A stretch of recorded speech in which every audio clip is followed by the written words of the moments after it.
Okay, welcome everybody. I think we're going live now. Welcome to AskHala 3. This is the second in the series, and it's looking at looking after yourself so you can look after your students. My name's Harry. I'm based in Jordan. I'm the regional lead for the British Council English project. And today we also have my colleagues Nora in Bahrain, Amira, who's working on the technical things in the background. She's in Cairo. Asil, a teacher in Cairo, who's going to be sharing the thoughts of some of the teachers she works with. And of course, Hala Ahmed, who's going to be leading the session. And I'll just be following the chat and raising some of the questions. So please do put your ideas into the chat and answer questions, and we'll share that with the group. So please do join in. So today's topic, looking after yourself so you can look after your students. Basically, we all agree, I think, that teaching English is a very rewarding job, but it can be very challenging because you might have large classes and you have limited time to prepare. And in the last 2 years, we've all had to move online and use different technologies. And now students are back, but they may have a lot of catching up to do. So there may be various stresses. So because of that, teachers may be feeling overworked and overstressed and burning out. So in this session, Hala's going to look at burnout, think about what it is. She's going to be looking at techniques you can use in the classroom, using emojis, you know, those kind of faces that show different feelings, using the different senses like smell and touch, and how you can use that to express your feelings. So that's what we're going to cover in a couple of minutes' time. This is live now on Teams, but it's also going to be going on YouTube. So if you're watching this on YouTube, please hit like and subscribe, and you can hit the notification bell so that you hear when anything new comes onto YouTube. So please do that. That'd be great, and it would really boost the number of people that are joining these sessions. So that's a brief introduction. I think we can now probably hand over to Hala, who's going to take us through the topic of well-being, looking after yourself so you can look after your students. Thank you very much, Harry. I hope I'm on screen now. We are live, of course, and I think I'm on screen.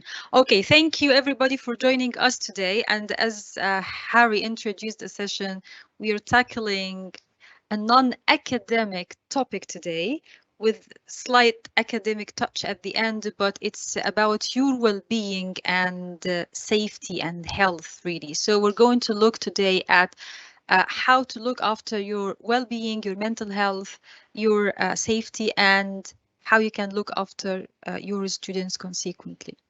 So in today's webinar, we're going to cover these points. What current research says about teacher well-being, and are there different types of well-being?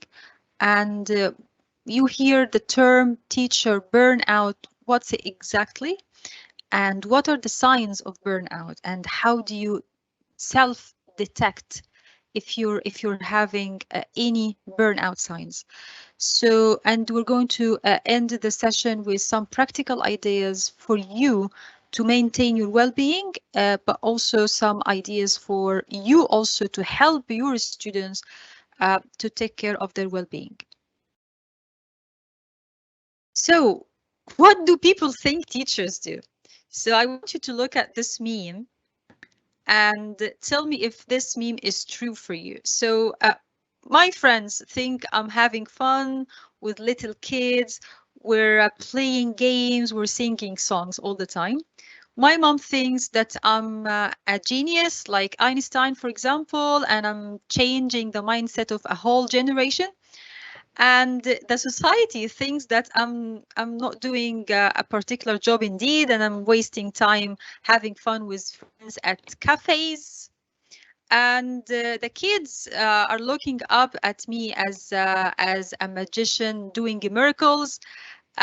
I think I'm supporting people to have better mindsets and preparing people for better future.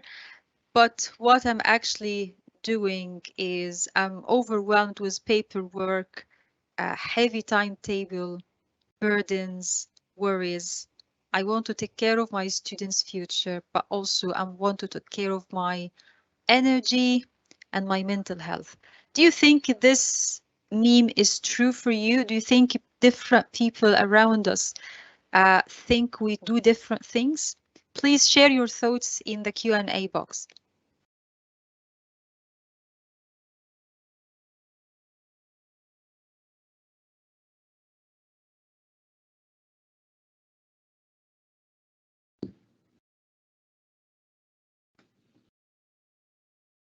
Do you want some ideas from us, Hala, while we're waiting for people to put their ideas in?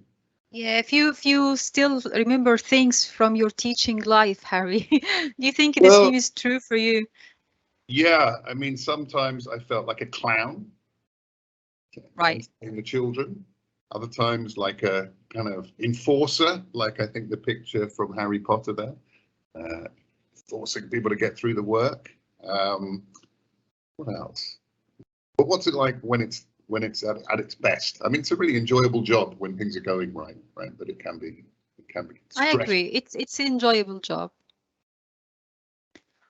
Although I got promoted a couple of times after my teaching career, but I still remember my teaching days with joy and happiness. And I also remember the burden, the physical fatigue, and all of that. But it's an enjoyable job.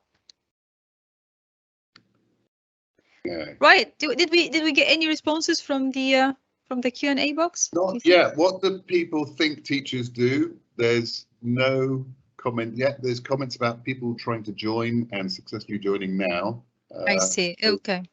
Why don't you tell us then what people think teachers? Right. So it seems like teaching has a tremendous level of effort, but it's behind the scenes. Not everybody can see the effort and can recognize the achievement and the huge effort done by the teachers. So your friends think something, your family and society think something else. You think something else, but at the end of the day, you end up doing something totally different. So that's the idea of the meme. Teaching profession is a complex profession, right? What about the journey? We all start the school year like this, fresh, good mood, organized, hopeful, but we also usually finish the school year like this, right? So think about your teaching journey throughout the school year and tell me if you can really relate to these pictures. Do you think these pictures describe your teaching journey through the year? Yes, no, any thoughts? Please share in the Q&A box. Okay, I personally can. People from all over saying hello, from Libya, from Egypt, from Palestine, from Bahrain, from Libya. And we got one comment, teachers have the most important job in the world. And someone else said, yes, that's surprisingly true. So we agree, teachers. Very right. Important. People think the teacher is a wizard. Here we got some. They're caregivers, therapists, parents, educators, and nurses. That's very true. And I've got it feels like you're going through the motions. I'm not sure if he's Mahmoud in Libya is talking about us or teachers. I think I'm hoping he means teachers sometimes feel like that. Giving directions. Couldn't agree more with one of the statements earlier. And yes, sure, generally agree. Right. Yeah, and I can personally relate to the two pictures, the one at the beginning of the school year and one at the end. It seems like we get overwhelmed by the workload throughout the year, so we forget to take care of our health, our hygiene, our eating habits, and all of them. And back to the point made by one of our participants today, that teaching is one of the most important jobs in the world. I saw a very interesting definition of the word teaching the other day. It says teaching is a noun. It's the profession that creates all professions.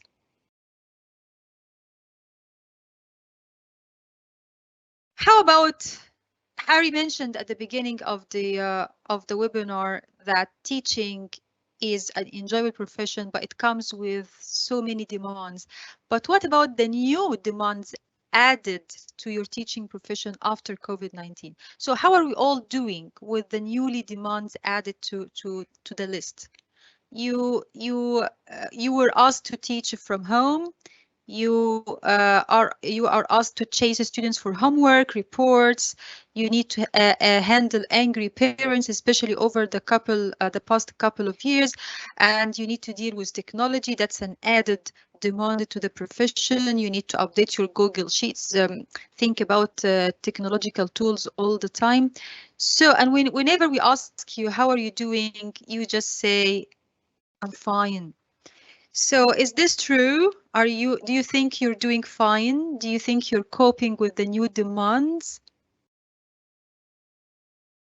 Asil, you were a teacher on the webinar today. Do you think you're doing fine with all of the new demands added to your profession? It's challenging. It's like you have to keep up with lots of things, especially with online, lots of marking, and then following up with the students, sending emails, waiting for them to respond. So it's more demanding than when you're actually in the classroom.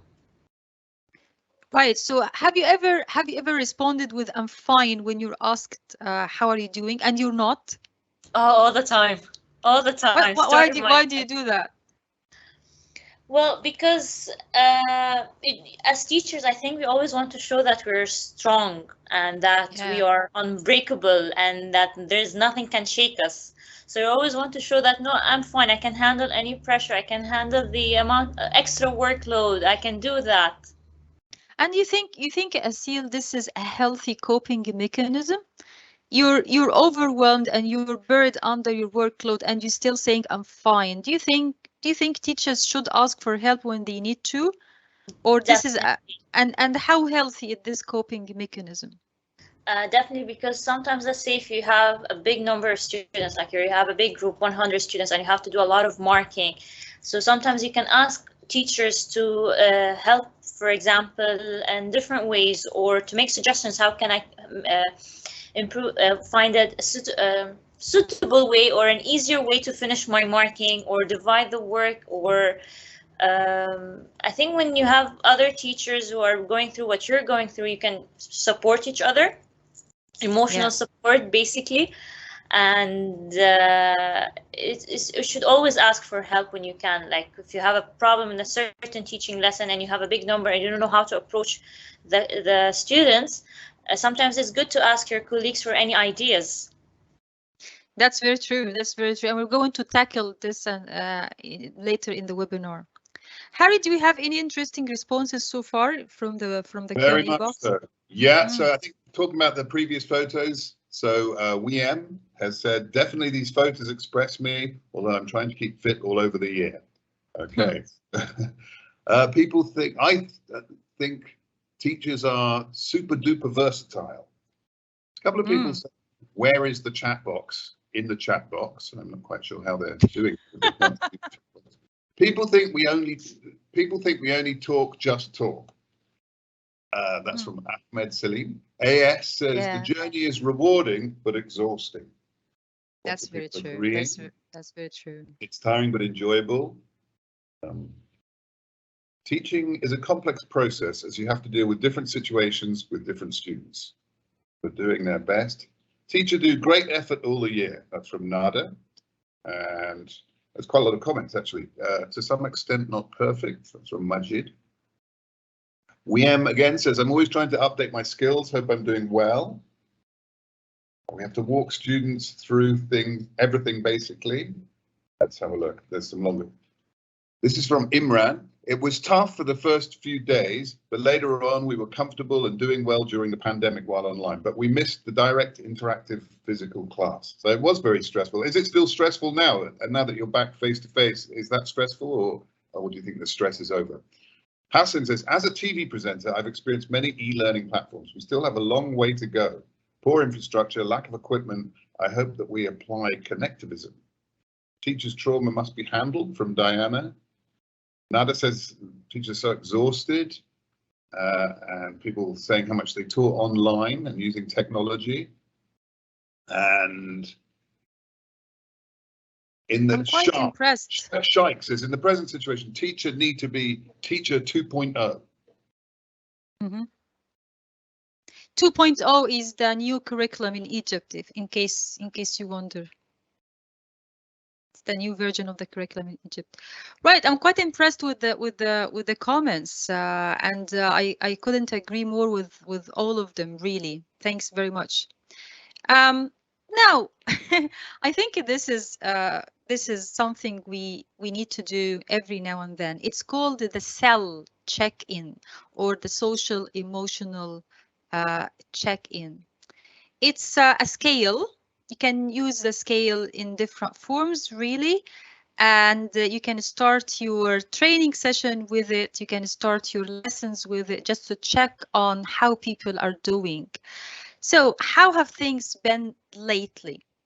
On a scale from A to I, with Jack Nicholson, facial expressions, how have things been lately? How are you feeling? Are you feeling A, F, perhaps G? I'm feeling like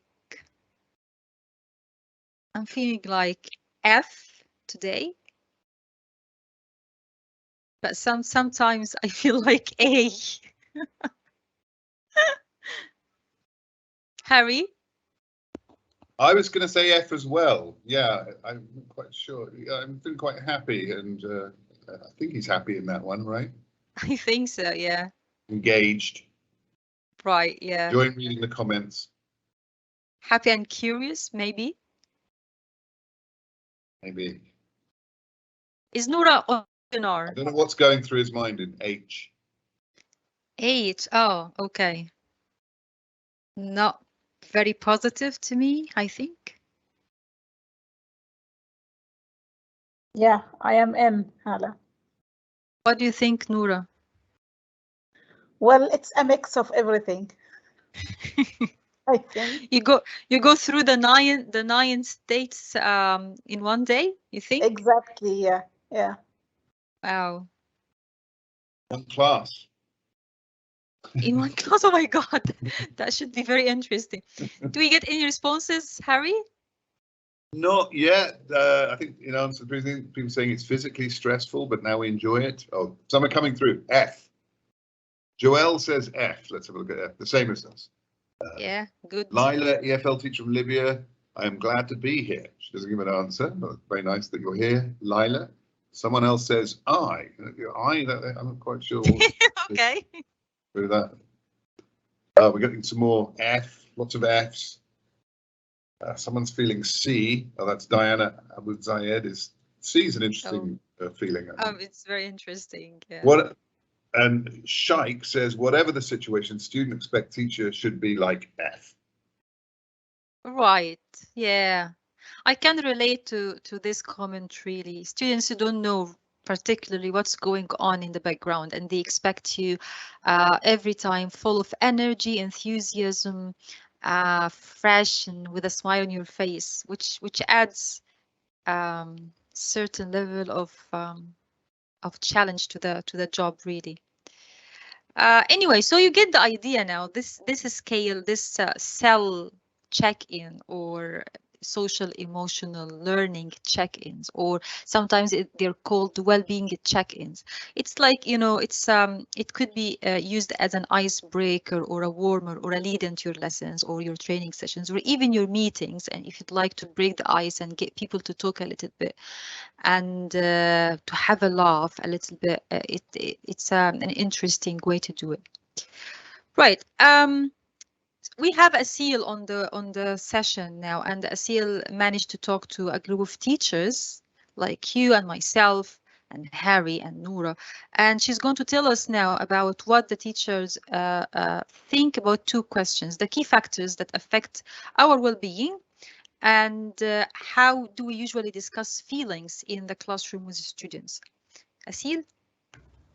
Yes, thank you, Hala. So the first question, the responses that I got about the key factors that affect your well-being as a teacher, one of the teachers said family. I think when you have a lot of workload at home, you have responsibilities to take care of at home, and then adding to that your responsibilities at work, it can affect your well-being as a teacher. Their health, and I can vouch for the health part, because during the pandemic we spent more screen time because of teaching and a lot of that, and sort of affected our health, body health. Like for me, for instance, my neck, my fingers would get stiff because of using the computer all the time. So that affected us, especially after we went back teaching face to face. You feel like, oh, my neck hurts because of too much screen, or I cannot lift my arm for a long time because of that. So I definitely vouch for the health part. It can have a major effect on our health and well-being as a teacher, I mean. Motivation, I think, and this is very important and interesting point, factor, I believe, because if you're not feeling motivated to teach or to try to be creative or anything, or to develop yourself professionally, it can affect yourself negatively. And job satisfaction. If you're not getting any recognition from your organization or any type of support, you will not be very satisfied, and it would affect your teaching as well. So you feel like, okay, I'm doing a lot of work, but I'm not getting any recognition or any sort of appreciation about the work that I'm doing. So why am I doing this? I know I'm helping the students, but for yourself as well, you need some job satisfaction that keep you going. And the second question, to discuss feelings in class with students by showing love and respect to the students, and make sure that you create a positive classroom environment and healthy one where students feel free to express themselves.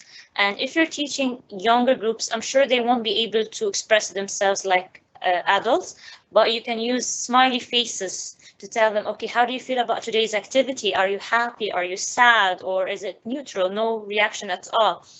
And with young learners and adults, feedback, give them feedback after activities to make sure if they're happy, if did it meet the activity, did it meet their needs or not. And also you can use checklists for that also to know about their feelings and to discuss it more. I believe if it's done anonymously, students will feel even more open to share, because then they will feel that the teacher doesn't know who wrote this, so she won't or she won't get offended or anything. One of the things that the teachers have mentioned, sometimes students are held back to discuss about their feelings because they're afraid to hurt the teacher's feelings. Or they might say something and then the teacher will hold it as a grudge, and then she will not give them good marks or anything. So these are the responses that I have received from the teachers. Thank you very much. Thanks, Asil. Very good points indeed. You mentioned recognition, appreciation, job satisfaction as factors that affect your well-being. And you also mentioned safe spaces and safe learning environments where students feel free and safe to express their feelings. These are very important points. Thank you. We're moving on now to look at the research and what research says about teacher well-being. There is something called the Teacher Wellbeing Index, and it's an annual research done by the Education Support. That's a UK research institute. And in a recent report from Education Support, 52% of education professionals say their mental health has declined during the global pandemic, with many citing increases in workload, concerns for their own and their pupils' mental health, poor work-life balance as the causes. So these are this is a piece of data done recently through the Education Support. So like more than 50%, more than half of the education professionals said that their mental health has been affected by the global pandemic. And the reasons, they listed reasons like increase in workload, because some people think that when you work online, the workload decreases, which is completely untrue. And they were also worried about their mental health. Right, and the Teacher Wellbeing Index done last year, this is very recent, 2021, the results of surveying over than 3,000 teachers who work and live in the UK was like this. 77% of them have experienced symptoms of poor mental health due to their work. 72% were stressed, and 46% always go into work when unwell. So 46% chose to go to work even they were feeling sick. 42% think their organization's culture has a negative impact on their well-being, and 54% have considered leaving the sector, leaving their jobs in the past 2 years due to pressures on their mental health. So you can see that these numbers are a little bit worrying, and if you're feeling frustrated or down, you're not alone. These are statistics after surveying 3,000 teachers, but that happened last year, 2021. So I have an activity for you now.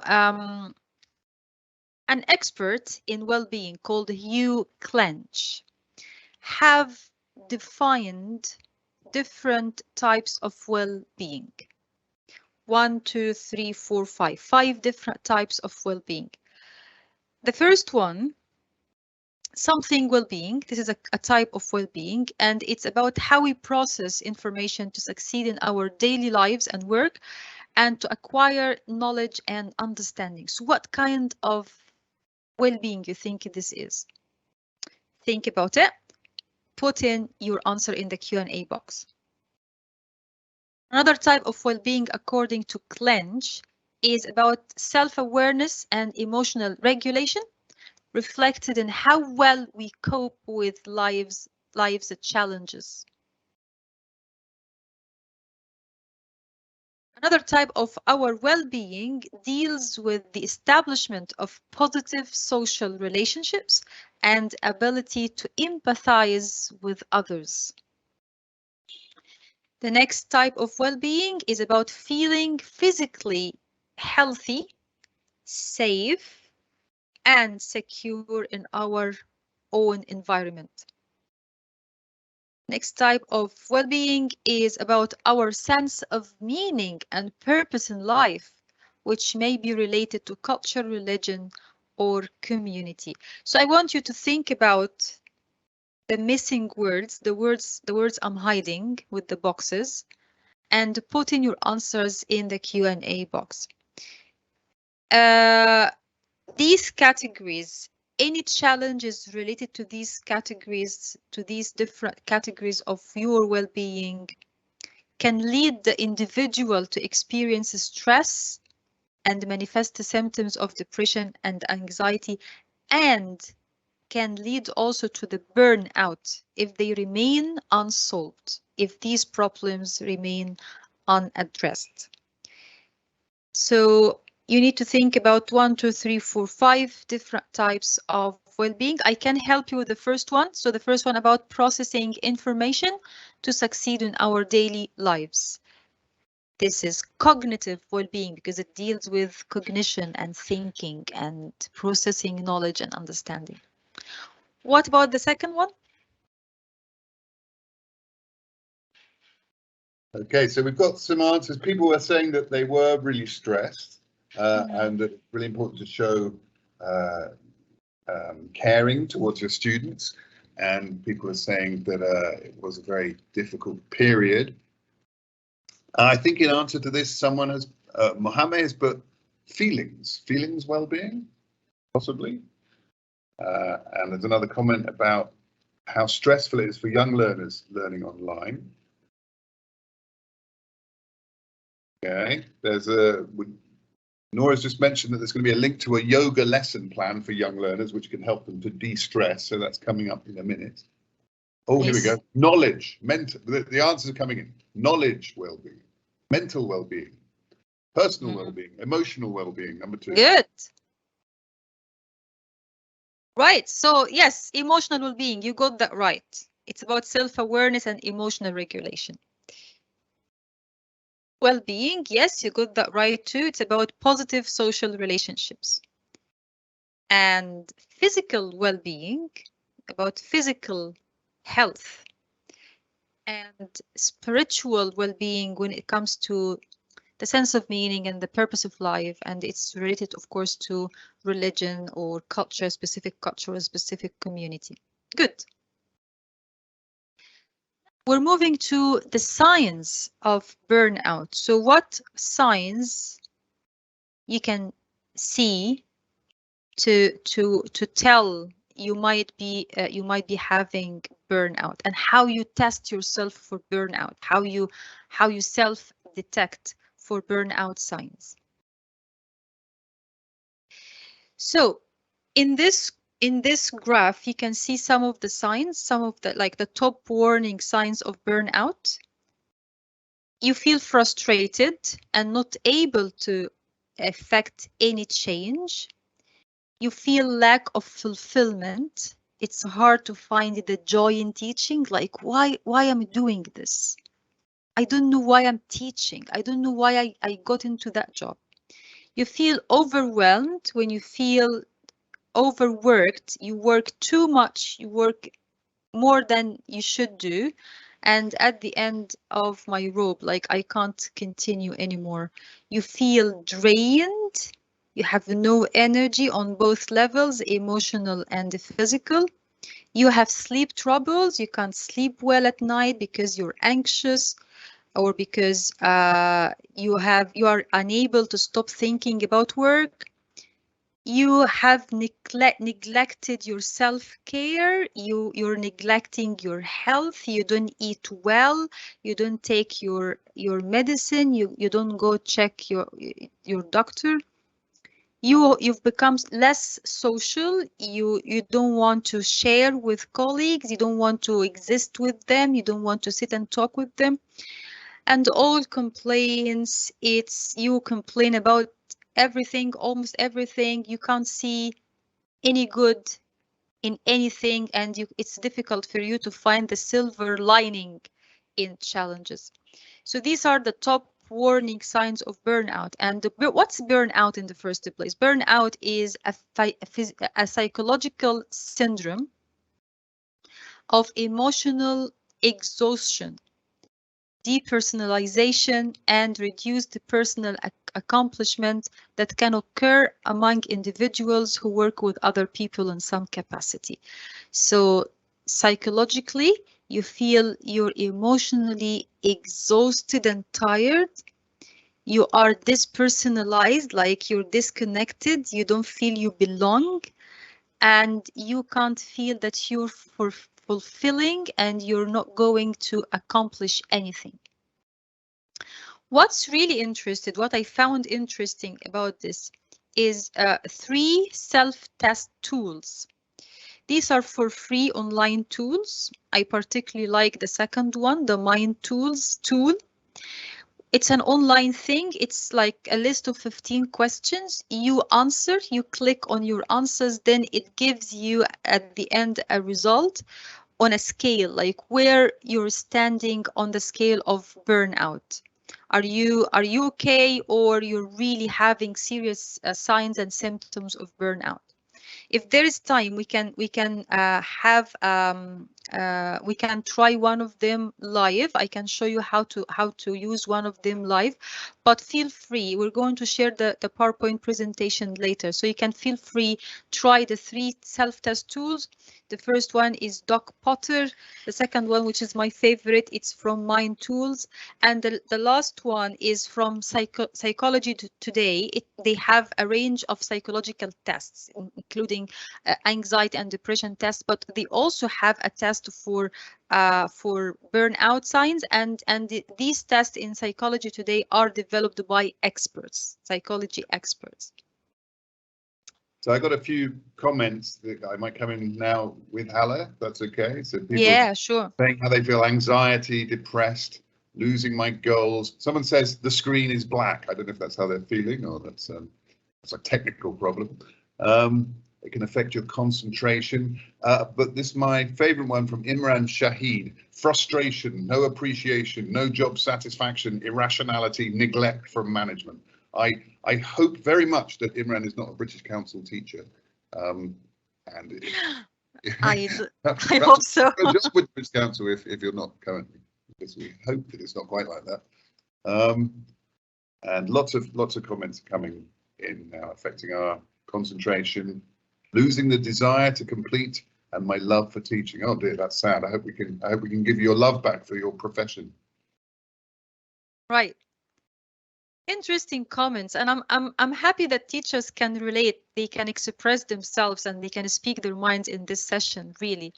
So we have talked now about burnout, what it means, science, self-test tools, what the research thinks about burnout and the teacher well-being and all of that. So what are our advice and recommendations for teachers to take care of their well-being and to support their well-being? So I've compiled a list of suggestions that you can try with yourself, with you and your family, or with you and your colleagues at school. So my first tip is to keep to a routine. If you live your life without following a system or without following a routine, you will definitely have a problem with your time management, and you will feel like you're overwhelmed or you're wasting time, or there is so much to finish but you don't have time. So sticking to a routine help you regulate your day hours and help you stay on top of things and feel accomplished at the end. So make sure you have a break. You can't just go on working without a break. Make sure you have a break, even if you think or you feel you don't need a break. Have a break at a regular time, and make sure you move away from the screen, because I know working online or teaching online came as an easy or a convenient way of doing your job, but it really consumes up your time. You can keep going because you're sitting in your sofa or in your bed or in your bedroom, working without realizing that you've spent hours and hours in front of the screen. So make sure you break this cycle and you move away from the screen. Move away, go for a walk, get outside, stand in your terrace or balcony, meditate or do some stretching. And there is a lot of stretching apps, stretching tips online, or simply read a book. You don't have to complete a whole book one day, but you can assign 30 minutes every day to read an actual book. I'm not speaking about PDF books or Kindles or something like that, like a proper paperback book.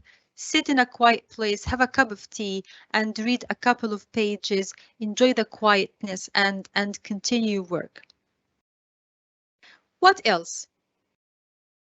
Set boundaries, and this is linked really to my previous point.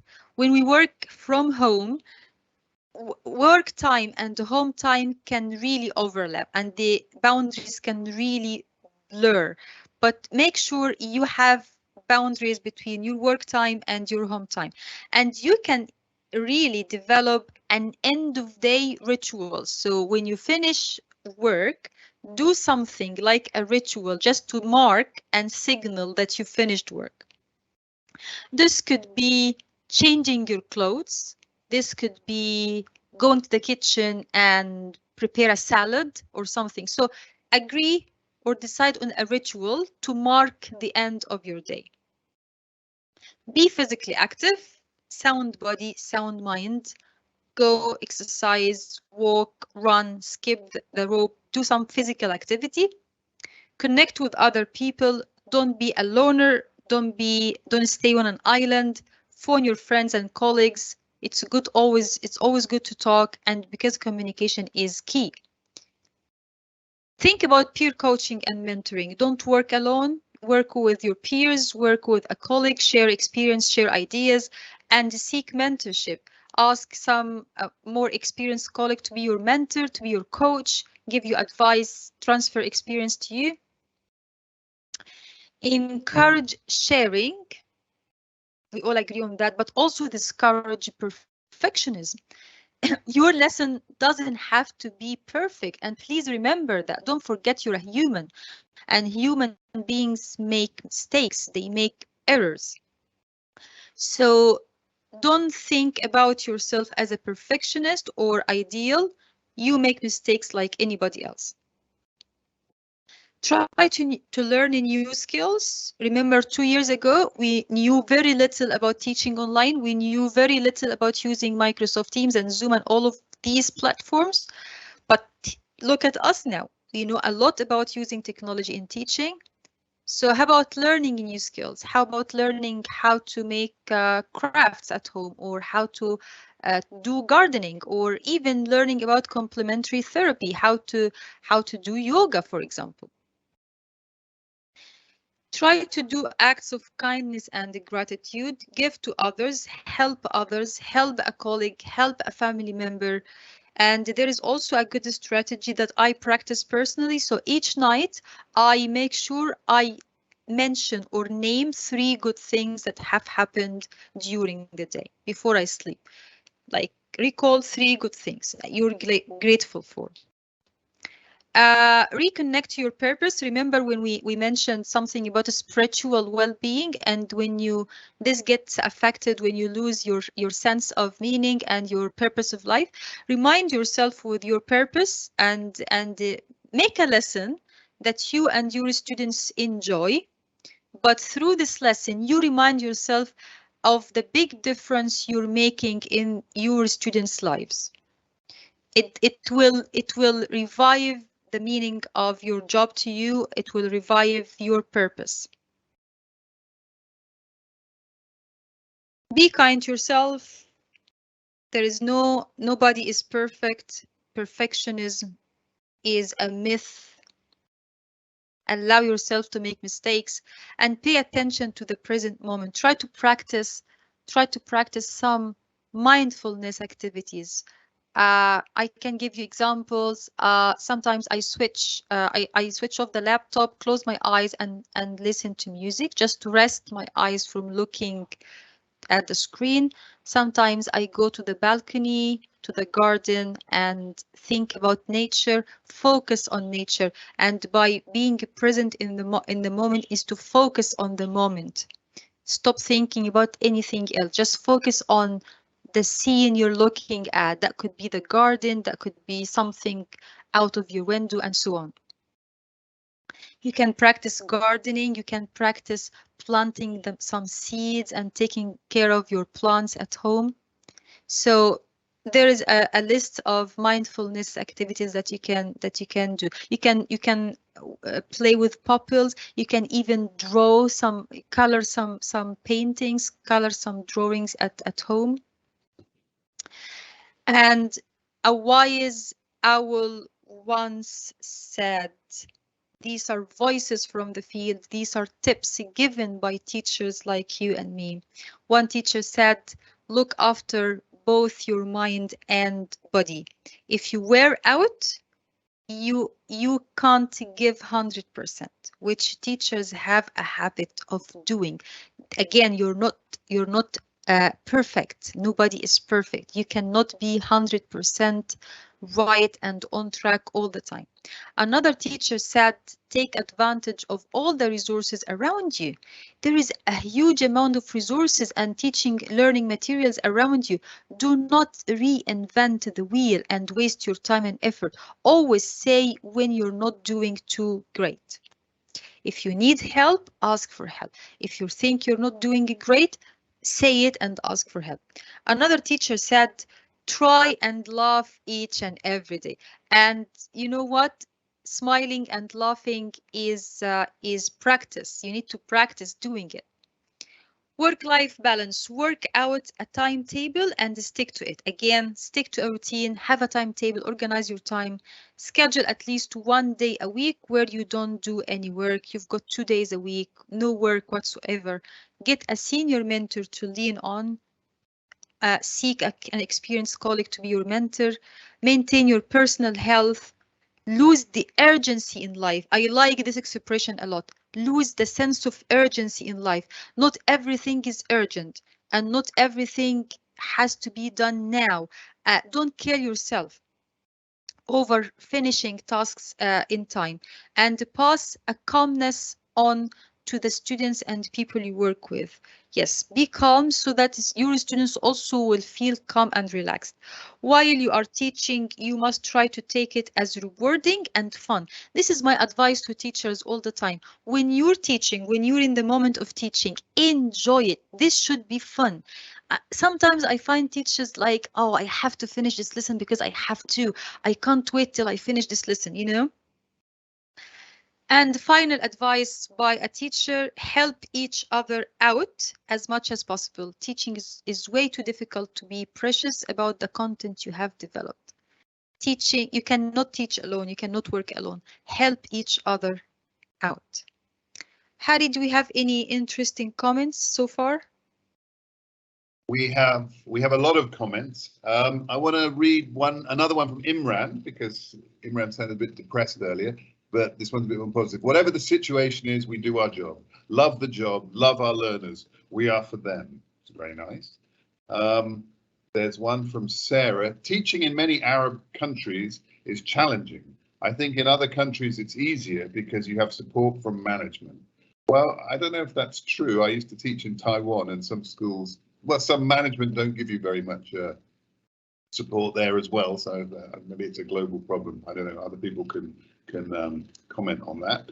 Let's have a look. There's a lot of comments. I suggest people read the chat. Sarah says, in Libya, we get good support from other teachers, but the management of the school is not adequate, as principal inspectors are not qualified, so they can't help us. They make our job more difficult. Well, there's quite a lot of issues with management, it sounds like, not making life easier. As an EFL teacher, we need to be updated all the time by joining a professional development program to learn new strategies, teaching processes. I guess that's true, and that's what we're doing now. Okay, there's the yoga classes in the chat if you'd like to have a look at that. This from Nada. Sleep well, take care of your healthy food. Find a hobby. That's from Mohammed. Go shopping, have an ice cream while going back. I like that. This.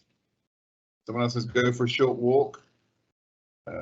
Let's see, there was another one that I thought I might try. Read the Holy Quran. That's something I could try out. I make my students motivate me. They love to do it. I like that. That's quite interesting. And, oh, here we go. This is a very inspiring one. No man is an island. This is from Misbah. No man is an island. We all have to collaborate to make things work. Absolutely. But always rely on yourself as if it's only you there. Yeah, of course. Leave your island. Join the party. And I love the comment about I get my students to motivate me. I imagine stepping into a class and asking them, all right, I don't feel very much motivated today, and I want you to suggest things to motivate me. That's fun. Right. So I'm looking now at some practical teaching ideas to support your students' well-being. The first activity I selected for you today is my happy box.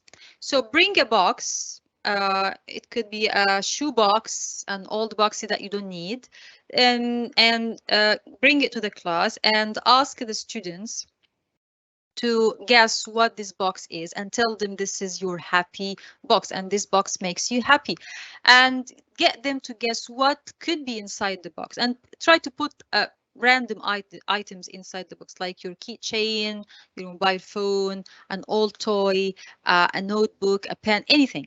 Then get them to guess what could be inside your happy box and why you're calling it your happy box. Then ask them or show them the items in your happy box and tell them why each item makes you feel happy. This pen because it reminds you of your grandpa, for example. This notebook because it reminds you, because it's useful for you. It helps you organize your tasks through the day, and so on.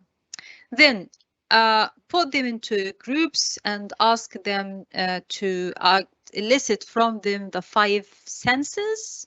You can draw pictures on the board, or you can even use your own body.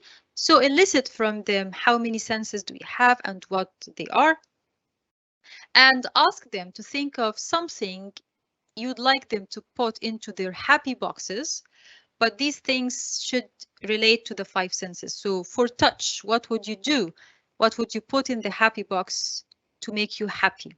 A soft toy, a squishy ball. So these things are to touch, but also to make us happy. Smell, a nice bar of soap, a scented candle.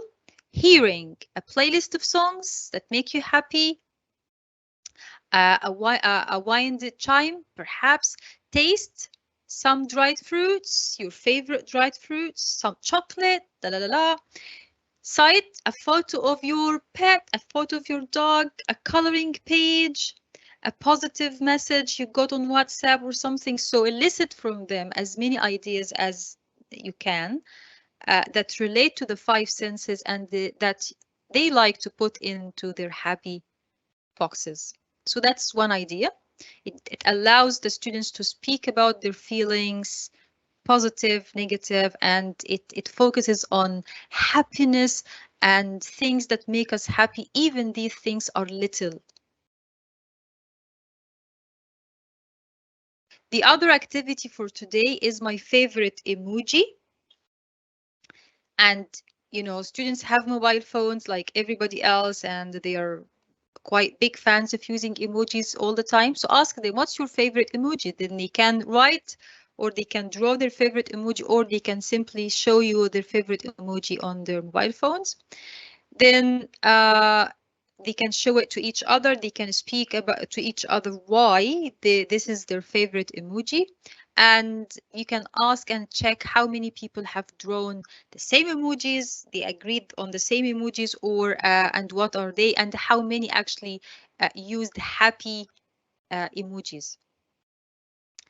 Then you show them this slide. It's a slide of 8 different emojis, and you ask them to describe these emojis and describe the feelings that they feel when they see them. So for emoji number 3, for example, what do you think this emoji is about? It's about maybe surprise, maybe shock. I use this emoji when I have exams or when I miss the deadline for a homework or something like this. So you elicit and encourage them to discuss and express their opinions and what words, what vocabulary in English they can associate with each emoji. Then you can take this activity to another one. It's based on TPR, or total physical response. It's a miming game. So you use your facial expressions or your body movements to show certain feeling. Then you ask them to guess what this feeling is. They can shout out the answers, or they can draw the relevant emoji, or they can text you the emoji to your class WhatsApp group or something. The other activity I have for you today is writing well-being journals, and this is perhaps good for teens, pre-teens students. So the first activity you can do with them is a matching activity. So you list different ideas of well-being, different strategies like connect, be active, notice, learn, be creative and play, help and give. Then you give them some sentences and you want them to ask them to match the sentence to the relevant well-being activity. So do a 5-minute exercise video. So what's that? Is it connect, be active, notice, blah, blah. It's be active. Open the window and listen.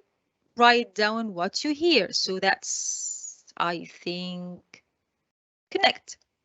Talk to your grandparents on the phone. This could be connect as well. Do the washing up after a family meal. Wow, that could be number 6, help and give, and so on. Then after they finish the matching the well-being activity with the sentences, they are ready now to write down their own well-being journal, and you give them this simple worksheet. and they can write down their ideas. They can write or draw, actually, some of the things they do or they did already today and how these things made them feel. So who did you talk to today or write to or message? What did you do to be active? Oh, I went for a walk, I danced. What did you notice around you? Oh, there was a lovely bird outside, out in my terrace. There was a cloud, and so on. So these activities are available on the Teaching English British Council website. I'm sharing the link in a minute. And in today's webinar, we've looked at current research and research findings around teacher well-being, the different types of well-being, cognitive, social, spiritual, physical. What is teacher burnout exactly, and the symptoms and self-detection tools. We also offered a list of ideas to maintain teacher well-being, and we also discussed a couple of classroom activities to support your student well-being. I have a list of new resources to share with you today. I do recommend using or checking out Iris Connect blog. They have wonderful articles about a range of topics, including sustainable teacher well-being. And also check out the teacher toolkit.co.uk. They have wonderful free resources, and I used a lot of the resources today to discuss the topic of teacher burnout. And you can find advice or expert advice on Teaching English website article, particularly and some advice from the Catherine Bellsbury. She's an ELT expert. She listed the lessons she learned about her well-being. And finally, check out Teaching English website to download lesson plans for primary and secondary students about well-being and mental health. That's all from me today. Do we have any questions, Harry? You'd like to? Oh, we've got many comments. It's a really rich discussion. So a lot of people really like the happy box. Someone said, how do you deal with the toxic work environment? I'm very sorry that you have a toxic work environment, but perhaps try the happy box. Perhaps it will cheer your colleagues up. There's a lot of other ideas. Tell a joke. I like that one. Why not? It's simple. Relax yourself, meditate, and there's some really detailed answers. Lots of people use the happy box and think it's really good.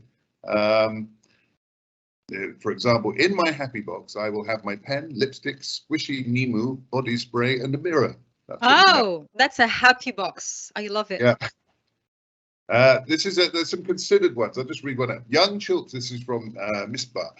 Young children pick up on the vibes of their teachers. So for me, I always like to make it fun but challenging. Children like competitions to keep them motivated. I'd use Kahoot games, the app, so each can get a turn and also be alert and excited for their turn to come. So yeah, lots of great ideas. Thank you very much. Back to you, Hala. I'm so glad that we received this amount of comments and responses, really, and I hope you find the activities useful today. But go online and you'll find loads more and more of classroom activities. And I'd like to leave my screen with the useful resources on for a moment so that you can take a screenshot of it or something. So that's all from me today. Take care of yourself so that you can take care of your students, and thank you very much, everybody. Thank you, Hala. Thank you, everybody. Take it easy out there. Look after your well-being. Thank you, Nora. Thank you, Amira. Thank you, Asil. And thank you for everyone for commenting. See you in a month.